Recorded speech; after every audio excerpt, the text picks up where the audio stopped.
Okay, we're back here at TV's cabin. I just split this out with a machete, trimmed it up with a machete. I split these handles out. They're oak for the purpose. Took it right out of firewood to show you how I make my handles. Now, they're not straight. They're not perfect. Like I said, my knives are built for survival reasons only. The only thing I don't like about using this wood here, it's still a little green. It's dead on one side and dried on one side, but it ain't quite cured all the way out. What happens when we use green wood, and especially when you take it out of a limb, most limbs are crooked like this one. As you can see, you got a bowl surface. I'm going to have to cut my knife out of this flat piece right here, my knife handle, where I want it, for this one here. And the same here, I'll have to look at this and rasp it down and try to find the flattest surface and the strongest point of the wood I can to cut it out. And knots will hold. I mean, you're not going to bust a knot very easy. Knots and handles are good, but it needs to be dried and cured for, I don't know, 6 months, 3 months, however long it takes, sometimes a year, to get good cured dry wood. Then it makes better handles. However, I ain't got 6 months, a year, and short of money like I am at times. What I will do, just like this little knife here, hold on a second, get it out of there if I'm going to cut my own handle. You see it cracked on me this side here, did? Now I got to take this back off, throw this one away, that side anyway. I might get by with one handle, but I imagine when I take this off, it's going to screw up both of them. So that's the reason I laid out enough material here to build me two sides from the knife handle. You can do it that way, or if you make your tang, can make your tang straight, the tang that's on the back of your knife. This one I couldn't because it was a lawnmower blade and it went hooked up round like this, so I had to fill in a spot there and down here in order to make this fit upright.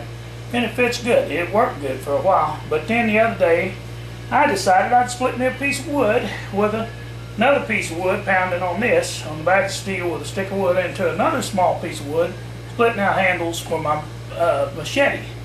Okay, I did it all right. Then this piece here split right off. And it'll happen, folks. And of course, I really don't care because this didn't cost me nothing picking it up out of the river bottom and making me a handle. See, when I was in the bush, just to make a long story short, we used what was at hand, and like I said, a lot of times out there you can't even put a handle on. You won't be able to, and the reason I say that, most time you won't be able to, because you ain't got the tools to work with it. So if you are lucky enough to find something flat to pound you out a blade of some kind to use, when you're in the bush, and it's for survival reasons, that's all I can say. I can't tell you why that is.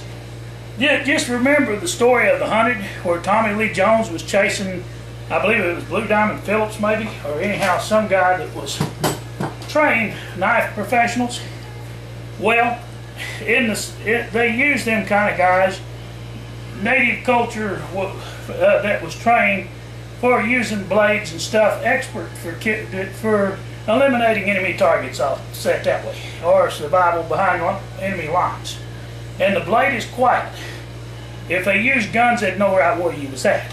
So they had to train for this kind of thing. And they didn't always have, like I say, you didn't always use wood. You might tie a piece of wood on for a handle if you wanted to, but it don't work as good. The way I did it, I just wrapped it with rope or vine to give my hand some protection from the steel from the tang when I made it. Made it for survival reasons. I can't get into why, but that's the way it was. Okay.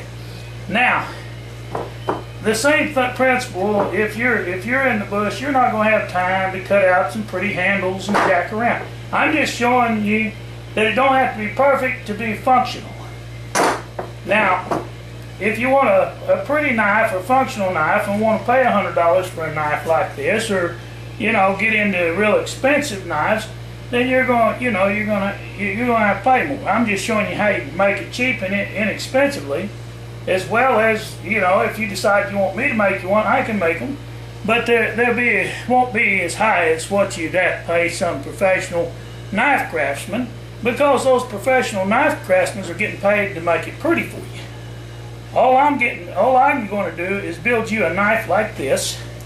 I will polish it up though, you know, where it shines. It will shine, but it'll have scratches in it, because it's used steel, because they're lawnmower blades. They've already been beat with rocks and everything, but they still work for cutting stuff up. Now, if you want a 01 steel knife built, I'll make them, but you'll have to pay for the steel, and I'll go down and I'll see what it costs, and I'll give you a price on it whenever I see what it costs.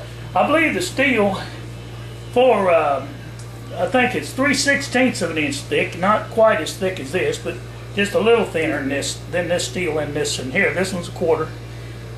You can get it for around $15.99, $16 is what I seen it at one farm store for. Different places it'll vary a little, but that's new steel. What I build out of here, unless I'm requested to build with new, I will go and get new steel if you want it, but it'll cost a little more.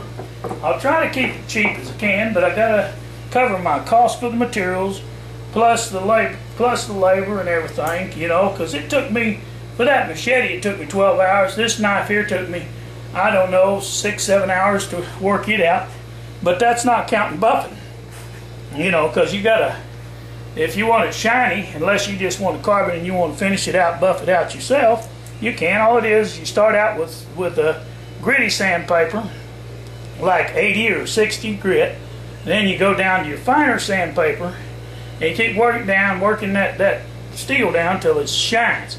Me, I don't care about it shining. 2 reasons. One, I'm not looking to be found, because here in America, I know where I'm at, and I know how to find my way around the bush.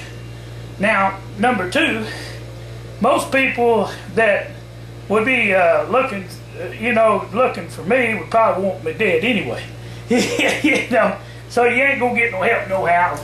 I mean, one time, I'm serious, a friend of mine cut his leg with a chainsaw, and I couldn't get nobody to stop and help us, so I pulled a 12-gauge shotgun on a man to stop him in his car and asked him if he'd call me an ambulance from a buddy or haul us to the hospital. And he said, yeah, I'll take you to the hospital. Of course, then I told him the gun was empty, but he could have me arrested if he wanted to, because I did use a gun to stop him. But that was the only way I could get any help.